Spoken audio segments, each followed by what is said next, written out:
Janvier 1943. Prusse orientale. L'aube se lève lentement sur une caserne figée par le froid. La neige absorbe les sons, étouffe les pas, transforme chaque mouvement en effort calculé. Dans un bureau au mur nu, une lampe éclaire une table de bois rayée par les années de service. Sur cette table repose un dossier mince, scellé par un tampon officiel. Du papier, de l'encre, un ordre.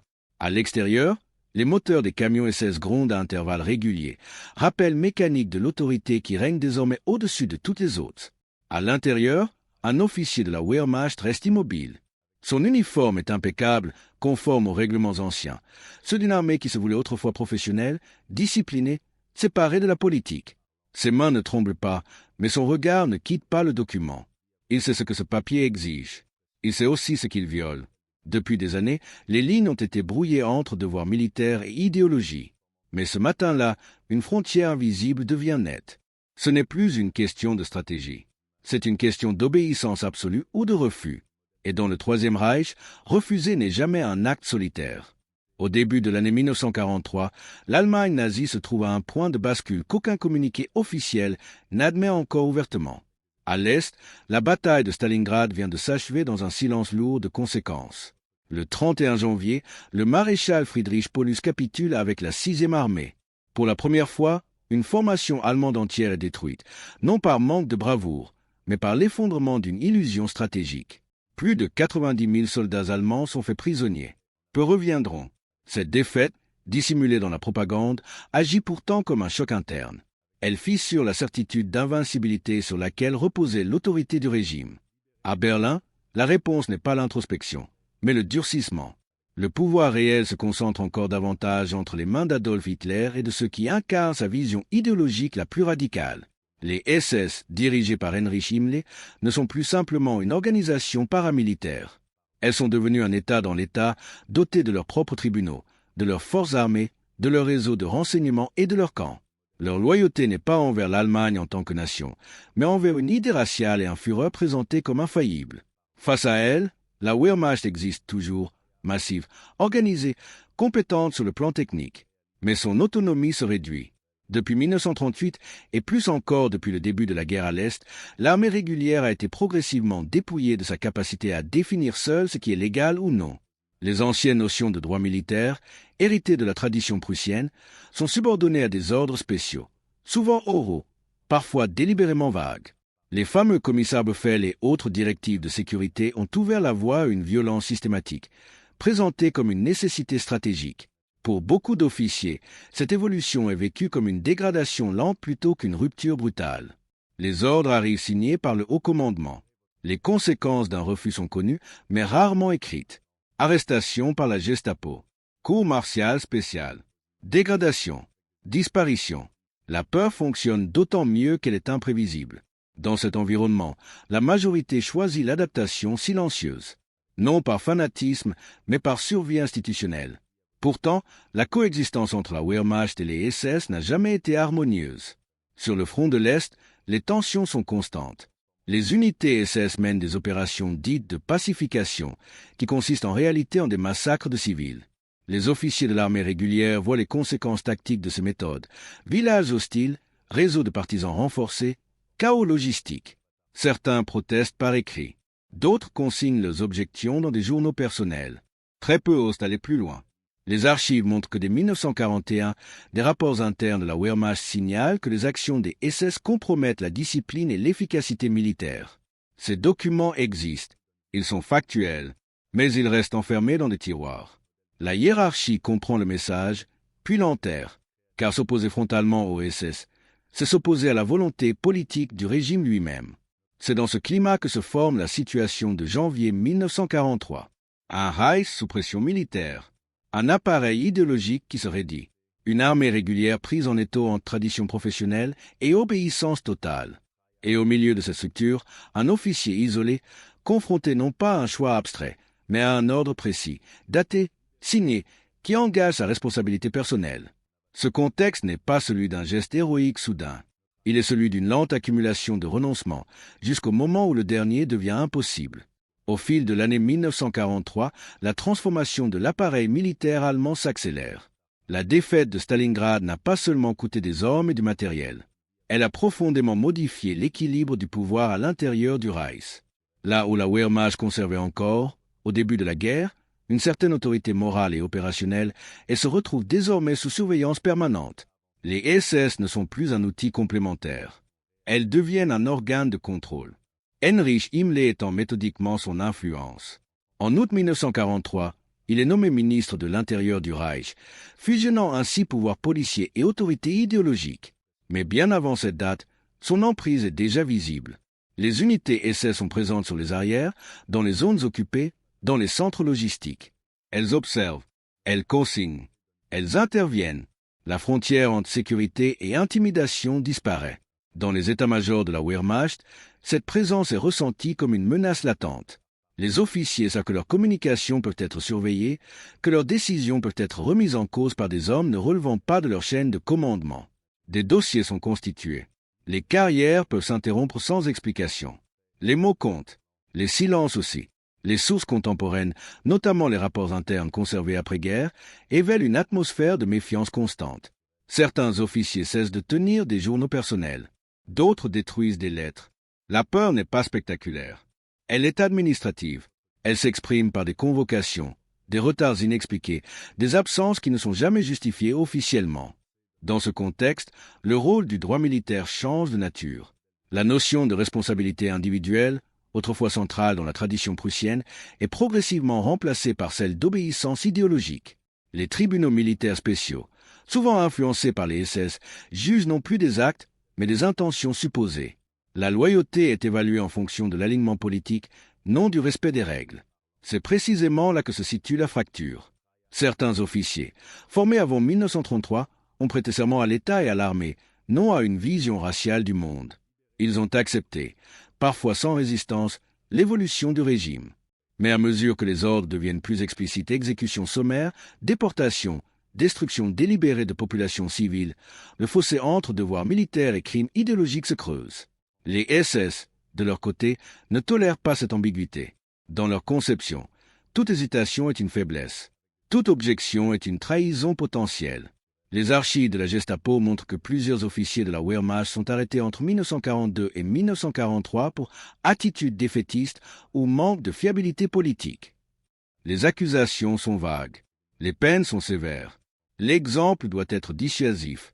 Et pourtant, malgré ce climat, des poches de résistance morale subsistent. Elles sont discrètes, fragmentées, souvent inefficaces. Mais elles existent. Elles prennent la forme de rapports retardés, d'ordres interprétés de manière restrictive, de civils discrètement relâchés. Rarement plus, car le système est conçu pour isoler ceux qui dévient. C'est dans cet isolement que se produit l'événement central de cette histoire. Non pas sur un champ de bataille, mais dans un espace administratif, là où le pouvoir se matérialise par des signatures et des tampons. L'ordre transmis n'est pas exceptionnel dans sa forme.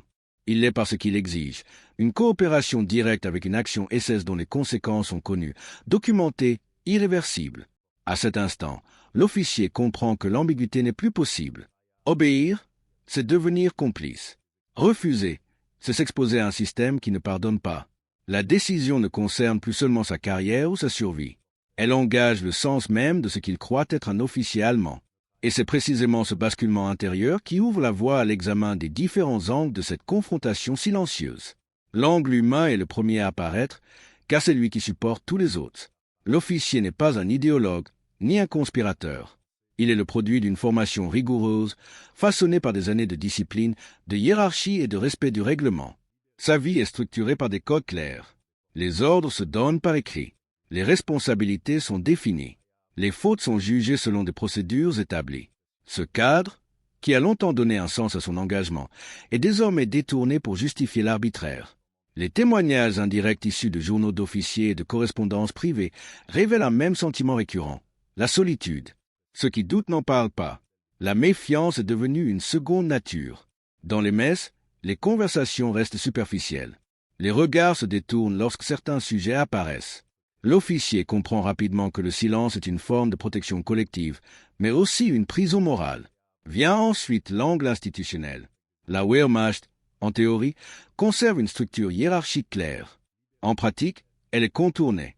Les SS disposent d'ordres prioritaires, souvent classifiés, qui prévalent sur ceux de l'armée régulière. Cette superposition crée un flou volontaire. Lorsqu'un officier reçoit un ordre impliquant les SS, il n'existe aucun recours formel. Contester revient à remettre en cause la légitimité du régime lui-même. L'angle tactique apparaît alors comme un refuge fragile. Certains officiers justifient leurs objections par des considérations militaires, risque de soulèvement civil, perte de coopération locale, surcharge logistique. Ces arguments sont parfois entendus, mais rarement suivis des faits. Les SS ne recherchent pas l'efficacité militaire au sens classique. Leur mission est idéologique. Elle ne se mesure pas en kilomètres gagnés, mais en populations éliminées ou déplacées.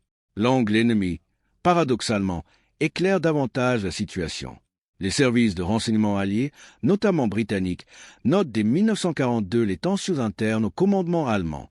Des rapports interceptés mentionnent des frictions entre unités régulières et formations SS et dissensions sont perçues comme un signe de fragilité du système nazi. Mais à l'intérieur du Reich, elles sont étouffées. Toute division visible serait une victoire pour l'ennemi. L'angle moral, enfin, est celui que le régime cherche à effacer. La notion de responsabilité personnelle est diluée dans la chaîne de commandement. Les ordres viennent d'en haut. L'exécution est présentée comme neutre, technique. Pourtant, les documents juridiques allemands de l'époque montrent que la responsabilité individuelle n'a jamais été totalement abolie. Elle est simplement ignorée lorsque cela arrange le pouvoir. L'officier le sait. Il sait que l'histoire ne se souviendra pas des justifications administratives. À travers tous ces angles, un objet revient constamment. Le document écrit, l'ordre, la feuille signée. Elle est à la fois une protection et une condamnation. Elle incarne la bureaucratie du crime. Tant qu'elle reste sur la table, tout est encore possible. Une fois exécutée, elle devient irrévocable. C'est lorsque cet objet passe du statut d'instruction à celui de preuve que la tension atteint son point critique et que les angles cessent d'être théoriques pour devenir une confrontation réelle. Un autre angle s'impose alors, celui de la hiérarchie personnelle. L'officier n'agit pas dans un vide abstrait. Il a des supérieurs, des subordonnés, des hommes qui exécutent ses décisions sans toujours en comprendre les implications. Refuser un ordre ne signifie pas seulement s'exposer soi-même. Cela signifie mettre en danger ceux qui dépendent de lui. Les archives disciplinaires de la Wehrmacht montrent que, dans plusieurs cas, des unités entières ont été sanctionnées pour la défaillance d'un seul officier. La responsabilité collective devient un outil de coercition. La conscience individuelle se heurte à la peur d'entraîner les autres dans sa chute. Vient ensuite l'angle juridique, souvent mal compris après la guerre. Contrairement à une idée répandue, le système légal du Reich n'est pas entièrement anarchique. Il est déformé. Les lois existent, les règlements existent, mais ils sont interprétés à travers le prisme de la loyauté idéologique.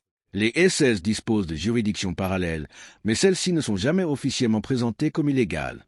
Elles opèrent dans une zone grise soigneusement entretenue. Pour un officier de la Wehrmacht, invoquer le droit revient à défier non seulement une organisation armée, mais une interprétation officielle de la loi elle-même. L'angle psychologique révèle une transformation plus intime. Les études post-guerre menées auprès d'anciens officiers allemands soulignent un phénomène récurrent, la dissociation. Pour continuer à fonctionner, beaucoup compartimentent leurs pensées. Ce qu'ils savent n'est pas ce qu'ils reconnaissent. Ce qu'ils exécutent n'est pas ce qu'ils approuvent. Ce mécanisme permet de survivre, mais il érode progressivement toute cohérence morale. L'officier dont il est question ici ne parvient plus à maintenir cette séparation. Le document sur la table relie directement l'ordre abstrait à une conséquence concrète et connue. Un angle souvent négligé est celui de la mémoire future. Certains officiers, dès 1942, expriment dans des lettres privées la crainte d'un jugement ultérieur. Ils ne parlent pas encore de tribunaux internationaux, mais d'histoire, de récits, de traces écrites. Le document signé n'est plus seulement un ordre. Il devient une preuve potentielle, une empreinte. L'officier comprend que ce papier survivra peut-être au Reich lui-même. Enfin, l'angle symbolique s'impose naturellement. Dans cette histoire, ce n'est ni une arme ni un champ de bataille qui concentre le pouvoir, mais une feuille de papier. Elle représente l'autorité administrative moderne capable de produire la mort à distance. Elle est légère, presque insignifiante physiquement. Pourtant, elle porte le poids de milliers de décisions similaires empilées dans des bureaux à travers l'Europe occupée. Refuser de la signer ou de l'exécuter, c'est interrompre, même brièvement, la mécanique. À ce stade, les angles convergent. L'humain, l'institutionnel, le moral, le juridique et le symbolique ne sont plus séparés. Ils se rejoignent dans un instant précis, mesurable, daté, où une décision doit être prise. Le système a été conçu pour rendre ce moment invisible. Mais lorsqu'il survient, il devient impossible à ignorer. Et c'est dans cet instant compressé, où le temps semble ralentir autour d'un simple document, que se prépare le point de rupture, celui où l'ordre cesse d'être un texte et devient un acte. Le point de rupture survient sans éclat. Aucun cri, aucun geste théâtral. Il se produit dans la continuité d'une routine administrative, précisément parce que le système nazi repose sur cette banalité apparente. La date est consignée. L'ordre est classifié. Il concerne une opération de sécurisation menée conjointement avec une unité SS dans une zone arrière du front de l'Est. Le vocabulaire est neutre, presque clinique. Il ne mentionne ni civil ni exécution. Mais l'officier connaît la réalité que ces mots dissimulent. Les rapports précédents, les rumeurs confirmées, les traces laissées sur le terrain ont éliminé toute ambiguïté. L'ordre exige une coopération logistique et disciplinaire. Fournir des hommes, assurer un périmètre, transmettre des listes. Rien, pris isolément, ne semble exceptionnel. C'est l'ensemble qui constitue le crime. Les archives militaires allemandes montrent que ce type d'opération est courant en 1942 et 1943. Elles sont souvent menées loin des lignes de combat, dans des villages dont le nom n'apparaît sur aucune carte stratégique majeure. Leur importance n'est pas militaire. Elle est idéologique. L'officier ne découvre pas l'ordre au dernier moment. Il lui a été transmis par voie hiérarchique, avec des annotations manuscrites suggérant l'urgence. Un rappel implicite de loyauté accompagne le document. Pas de menace explicite. Elle n'est pas nécessaire. Le système fonctionne parce que chacun connaît les conséquences sans qu'elles soient énoncées. Dans plusieurs cas documentés, des officiers ayant exprimé des réserves ont été convoqués pour clarification. Certains ne sont jamais revenus à leur poste. Ce qui distingue cet instant, c'est la clarté intérieure qui s'impose. L'officier comprend que l'argument tactique ne tient plus, que le langage administratif n'est qu'un voile, que l'ordre, une fois exécuté, produira des morts dont il portera une part de responsabilité, même s'il ne tire pas lui-même. Cette prise de conscience n'est pas soudaine. Elle est le résultat d'une accumulation, mais elle atteint ici un seuil irréversible. Les documents d'époque révèlent que très peu d'officiers vont au-delà de la résistance passive. Certains retardent, d'autres modifient marginalement l'exécution. Ici, la décision est différente. Elle consiste à refuser formellement la coopération demandée, non par un geste public, mais par un rapport écrit, rédigé dans le langage même de l'institution.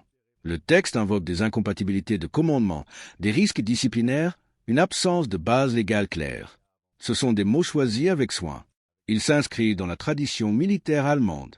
Ils évitent toute accusation directe, mais ils suffisent. Le rapport est transmis. Il circule. Il est lu. Et il produit exactement l'effet que l'officier redoutait. La machine réagit, non par débat, mais par neutralisation.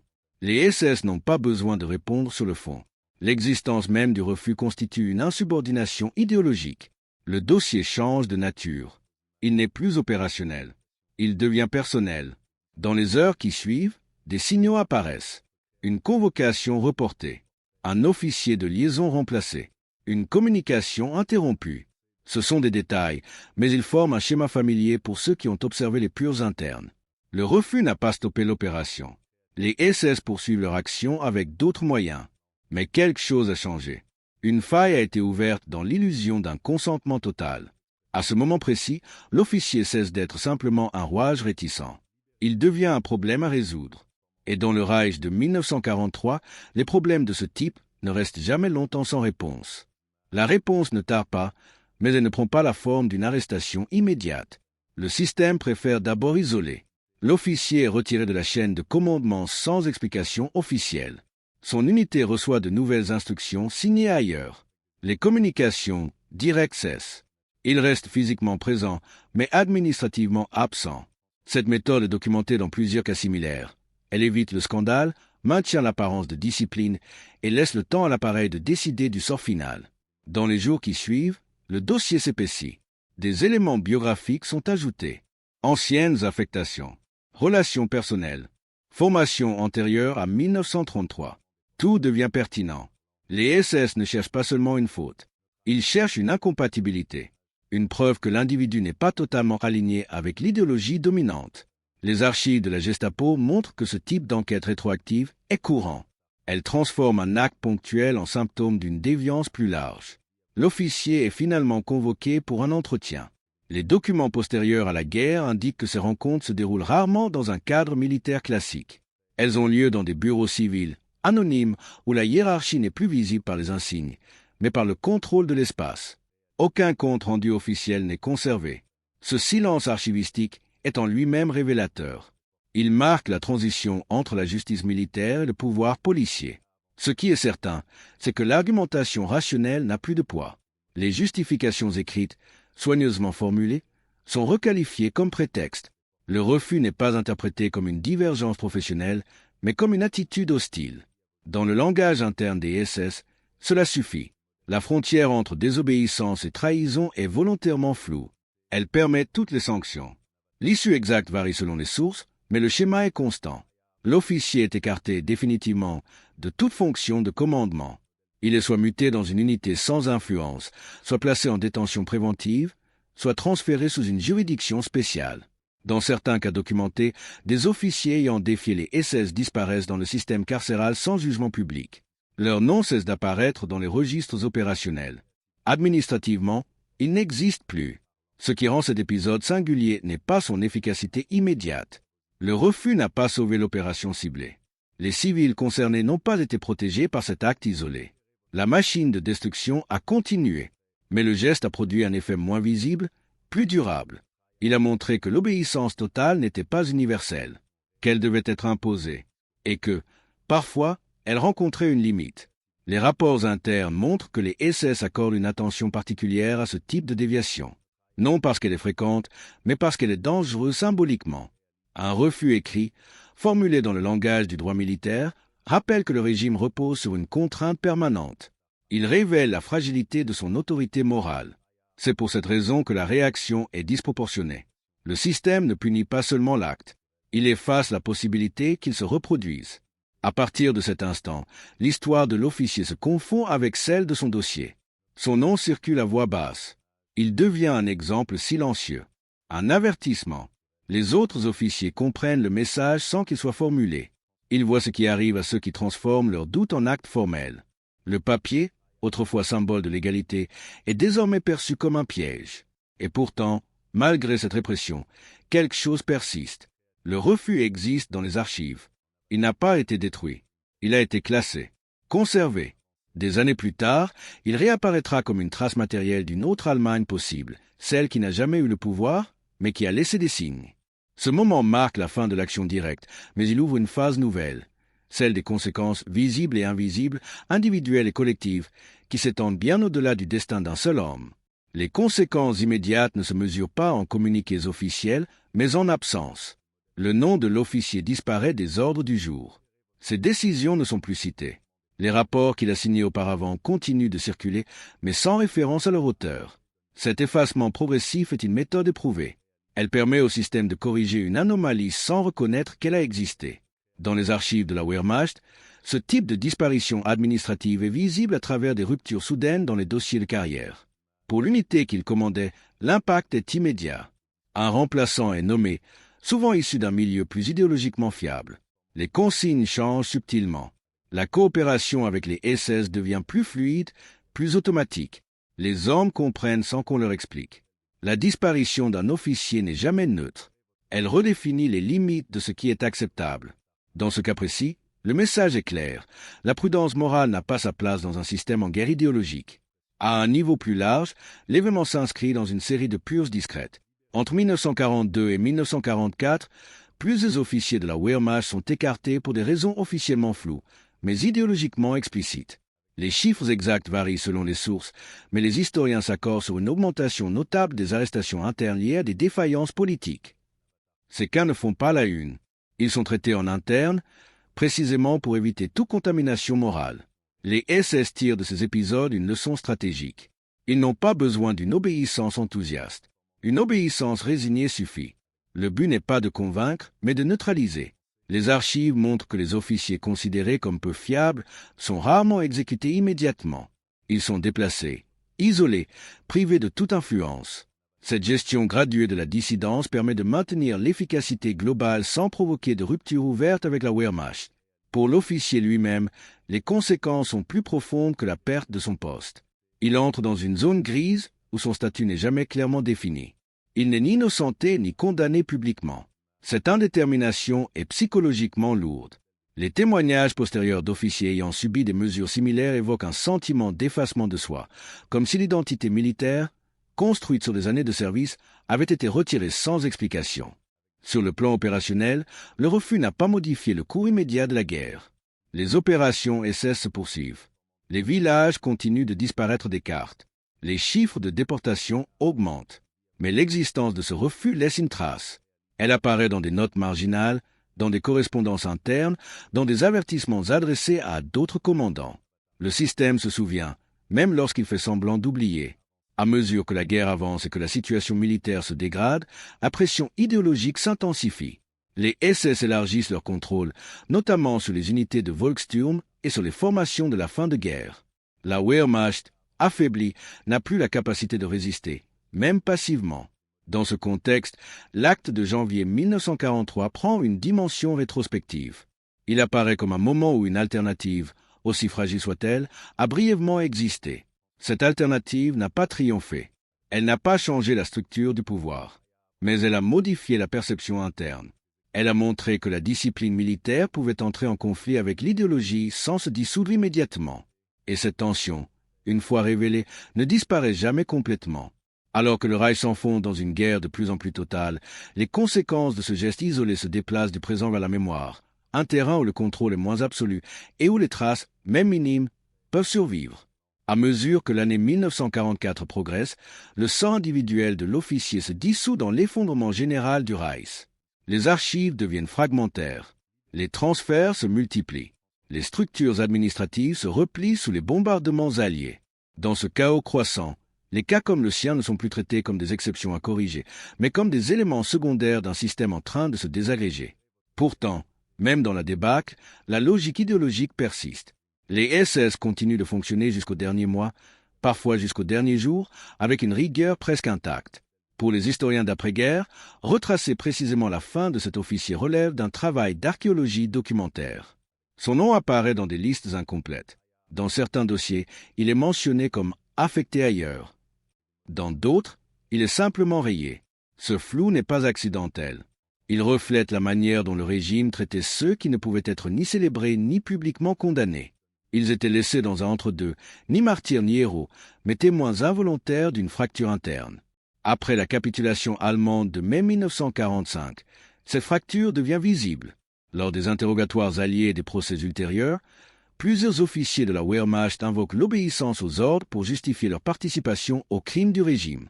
Mais certains dossiers racontent une autre histoire.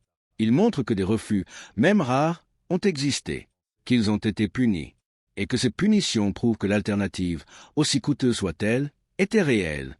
Les documents relatifs à l'officier sont exhumés tardivement, parfois des décennies plus tard, par des chercheurs qui cherchent à comprendre les mécanismes internes du pouvoir nazi. Dans les débats historiographiques, ce type de cas joue un rôle disproportionné par rapport à sa fréquence. Il ne sert pas à absoudre la Wehrmacht de sa responsabilité collective. Il la complexifie. Il démontre que l'institution n'était pas monolithique, mais traversée de tensions, de peurs et de compromis. Le refus de cet officier ne devient pas un modèle. Il devient un repère, un point fixe à partir duquel mesurer l'étendue de la conformité. Sur le plan moral, l'après-guerre transforme la signification de son geste. Ce qui était perçu en 1943 comme une insubordination dangereuse apparaît, rétrospectivement, comme une tentative de préserver une limite, non pas pour sauver le régime, mais pour sauver une idée résiduelle de responsabilité. Le document qu'il a refusé d'exécuter prend une valeur nouvelle. Il n'est plus un ordre, il est une preuve de choix. Dans l'Allemagne d'après-guerre, reconstruite sur les ruines matérielles et morales du Troisième Reich, ces histoires restent longtemps marginales. Elles dérangent. Elles rappellent que la majorité a obéi, que la peur n'explique pas tout. Ce n'est que progressivement, à travers les travaux d'historiens et l'ouverture des archives, que ces trajectoires individuelles trouvent leur place dans le récit collectif. Le geste de janvier 1943 ne change pas l'issue de la guerre. Il ne sauve pas de vie à grande échelle. Mais il survit là où le régime n'a pas survécu, dans les archives, dans les analyses, dans les questions qu'il continue de poser. Et c'est précisément cette survivance qui lui donne son poids historique. Car lorsque les structures s'effondrent, lorsque les idéologies se disloquent, il reste parfois une chose simple et fragile, une feuille de papier non exécutée, conservé comme la trace d'un refus, et comme le rappel silencieux que même au cœur d'un système totalitaire, l'obéissance n'a jamais été totalement automatique. Le temps a recouvert le nom de cet officier d'un voile de silence, mais son acte demeure, fragile et clair, comme une empreinte dans la neige. Une seule feuille, un refus écrit, devient un symbole silencieux de conscience face à l'arbitraire. Ce n'est ni la gloire ni la victoire qui définit cette histoire, mais la permanence d'un choix moral dans un environnement conçu pour l'abolir. L'ordre est exécuté par des milliers, mais cette résistance, même isolée, rappelle que la liberté d'esprit existe, même lorsque la liberté elle-même est étouffée.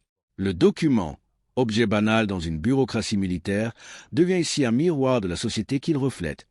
Une mécanique de pouvoir, de peur, de contrôle, mais aussi un espace où le courage individuel peut s'insinuer. Là où l'idéologie veut dissoudre l'humanité, un geste, un mot écrit, suffit parfois à rappeler la limite entre obéissance et complicité. La trace laissée dans les archives est ténue, presque invisible. Pourtant, elle suffit à éclairer l'obscurité du régime. À travers ce refus, nous percevons une vérité plus vaste. La conscience humaine, même écrasée par la force et l'institution, peut résister. Même dans la machine la plus implacable, un acte isolé conserve un poids symbolique. Il ne transforme pas le monde immédiatement, mais il transforme le regard que l'histoire porte sur lui. L'ombre de la peur n'éteint jamais totalement la lumière d'une décision juste.